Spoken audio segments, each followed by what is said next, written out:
In 1174, the crown of Jerusalem ended up on the head of a 13-year-old boy whose arm had already begun to go numb. His name was Baldwin IV. The numbness was not the result of an accident or some childhood scrape. It appears to have been the first clear sign of leprosy, a disease that gradually attacks the nerves before it begins dismantling the rest of the body. At that age, Baldwin could still ride, learn, argue with tutors like any other young noble. Yet the illness was already working quietly in the background. Within a few years, he would lose the ability to feel pain in parts of his hands. Strangely, that same boy would grow into the man responsible for directing armies and managing one of the most precarious kingdoms in the medieval world. The kingdom of Jerusalem he inherited was fragile long before Baldwin ever wore the crown. The crusader states created after the First Crusade in 1099 were less a unified realm and more a scattering of territories held together by alliances, marriages, and the occasional desperate campaign. A handful of Latin Christian cities and castles stretched across parts of what are now Israel, Lebanon, and Syria. Beyond those enclaves lay far larger Muslim powers. For decades, those powers had been busy fighting each other, which gave the crusader states breathing room. By the 1170s, that situation was starting to change. A Kurdish commander named Saladin was gradually pulling Egypt and Syria under his control. It did not happen overnight, but the direction of travel was obvious enough. By the time Baldwin became king, Saladin controlled Egypt and had begun consolidating Syria as well. On paper, the imbalance was glaring. Saladin commanded deeper resources, larger armies, and growing political legitimacy across the Islamic world. Jerusalem, by comparison, depended heavily on defensive castles, unpredictable alliances, and the hope that its opponents remained divided.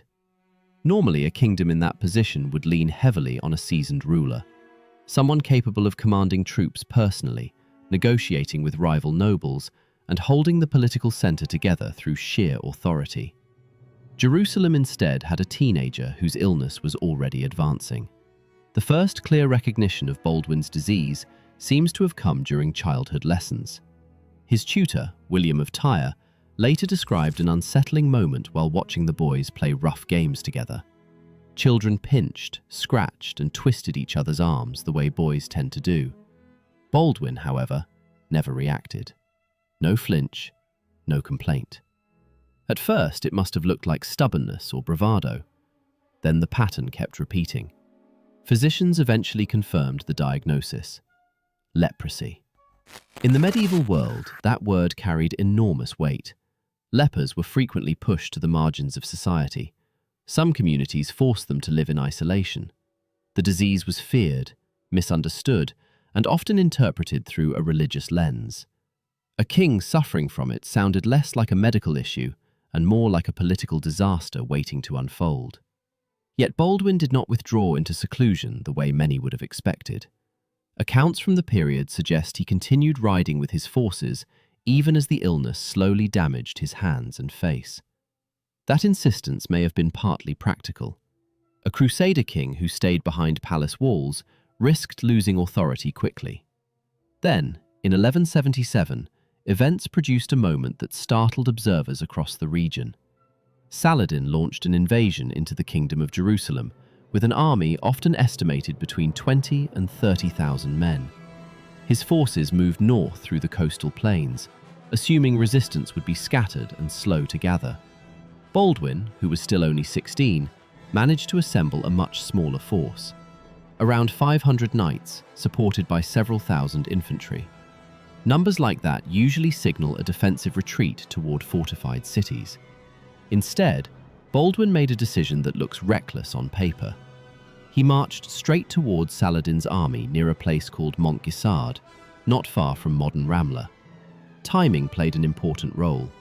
Saladin's troops had spread across the countryside searching for supplies, a common practice during long campaigns. The Crusader army arrived before the scattered units could properly regroup. The result appears to have been sudden confusion. Heavy cavalry charges smashed into formations that had not fully assembled. Infantry pressed forward behind them. Saladin's forces, caught off guard, struggled to organize a coherent defense. Saladin himself escaped the battlefield, though reportedly with difficulty. News of the victory traveled quickly across Europe. A teenage king suffering from leprosy, defeating one of the most formidable commanders of the age, sounded almost mythic. Leprosy damages nerves first, which leads to a grim practical problem. Injuries stop registering properly. Burns, cuts, infections. The body accumulates damage quietly because the warning signals are missing. By his early 20s, Baldwin's condition had worsened significantly. His vision began failing, his grip weakened. Eventually, he required assistance even to mount a horse. Despite the physical decline, Baldwin seems to have retained a sharp political instinct. Jerusalem's problems were not limited to external enemies. Internal rivalries among crusader nobles created constant tension. Powerful families maneuvered for influence, especially since everyone understood an uncomfortable truth. The king was unlikely to live long. If Baldwin died without carefully managing the succession, the kingdom could fracture from within. So he began shaping the political future while he still had the authority to do so. His sister Sibylla became central to that calculation. Whoever married her would likely gain a strong claim to the throne. One candidate, Guy of Lusignan, initially looked promising enough. Baldwin supported the match, perhaps hoping Guy might grow into a capable military leader. That expectation did not last. After observing Guy in command during later campaigns, Baldwin appears to have lost confidence in him. The king gradually limited Guy's authority and removed him from important military roles. It was a quiet correction, though hardly a clean solution. In 1183, Baldwin attempted another strategy. He had his young nephew, Baldwin V, crowned as co-king while he was still alive. The boy was a child, far too young to rule independently. The logic seems clear, though. Establish the succession early, reduce the chance of open conflict after his death. By that stage, Baldwin himself was almost completely blind. Contemporary descriptions suggest the disease had progressed so far that he sometimes had to be carried into meetings. The king, who once rode into battle, now governed through councils and advisors while his body continued to deteriorate. Meanwhile, Saladin waited. Patience worked in his favor. Every passing year weakened the kingdom's central authority. Baldwin IV died in 1185 at the age of 24. 12 years on the throne, most of them spent managing a body that was steadily failing. During that time, he had balanced diplomacy, defensive warfare, and internal politics well enough to keep the kingdom intact. After his death, the structure he had maintained began unraveling rather quickly. Within 2 years, divisions among the crusader leadership widened. Strategic decisions grew increasingly reckless. In 1187, the crusader army confronted Saladin at the Battle of Hattin. The result was catastrophic. The kingdom's military strength collapsed.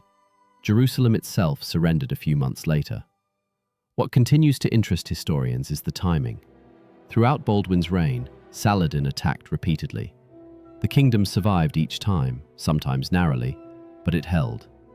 Only after Baldwin was gone did the political system fail completely, which raises a quiet historical puzzle. For more than a decade, a fragile kingdom surrounded by powerful enemies remained functional under a ruler whose body was gradually shutting down.